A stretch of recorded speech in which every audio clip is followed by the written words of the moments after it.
Hi genderqueer chat, it's me, Dallas. This video is going to be up very late on Wednesday, so hopefully you had a good Wednesday. I know I have. There is a good reason for this video being late, but I'll explain that a little bit later, I guess.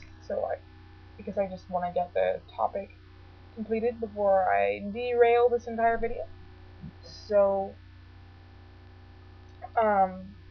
the topic for this week is something along the lines of, have you noticed, or has it been your experience, that there are more female assigned at birth genderqueer identified people, than male assigned at birth genderqueer identified people?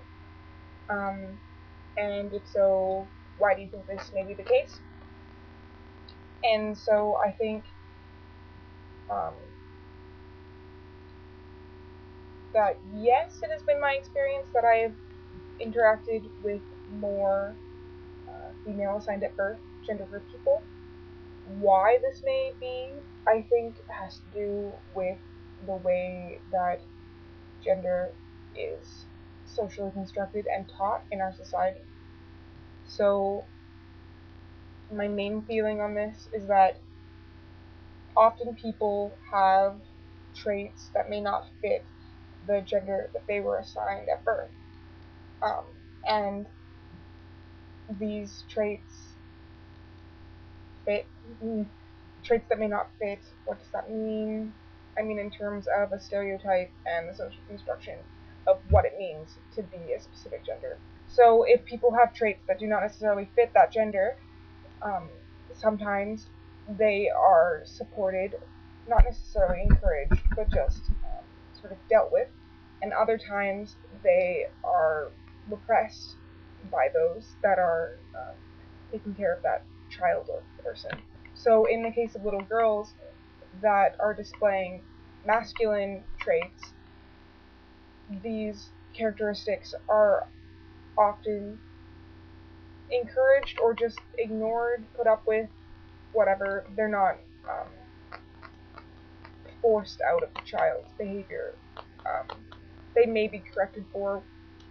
Generally, in my experience, it's acceptable because there's male privilege, and if your little girl wants to act like a boy, well, really, sometimes who wouldn't? That's sort of the attitude that I've seen, not necessarily that I believe that. While as if a little boy displays femininity, this is often repressed by the parents or by others that that child interacts with. And that child may be disciplined for showing that behavior. And so the reason why I think that it's more common for there to be female assigned at birth people identifying as genderqueer is that if you are a little boy who has feminine or female-esque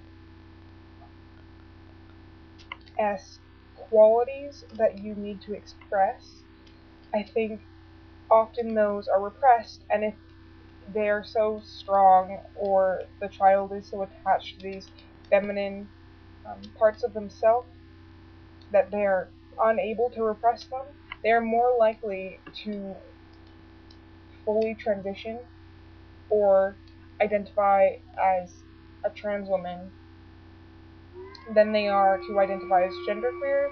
I think there's probably more male assigned at birth genderqueer people that just aren't actively acting on that part of themselves or their identity, while as female assigned at birth, there's more leeway with that, and they're more able to express their gender in whatever way feels right for them. So I think it has to do with the whole difference between, in addition, the whole difference between gaining privilege and losing privilege, and the way that that's looked on within society. Okay, so that was probably a little bit scattered. I think I made my point clear. Hopefully it wasn't too repetitive or boring. To make up for whatever that was that I just did, I have something adorable. Ta-da! So, this baby right here is Galvis the Gray, and he is our genderqueer cat at my house, which is fitting because it's genderqueer cat.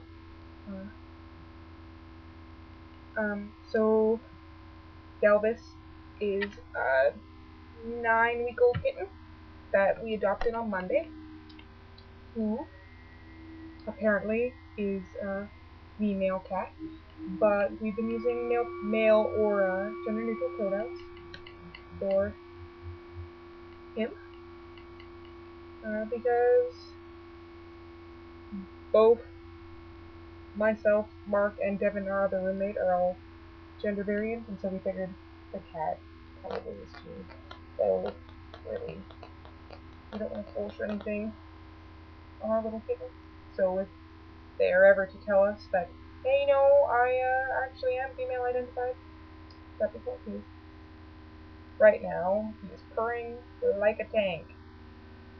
It tanks worth of purr. Maybe a truck.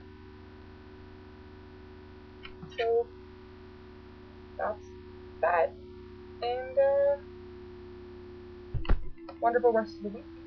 Watch all the other videos. And you'll be hearing from me again soon. Bye, guys.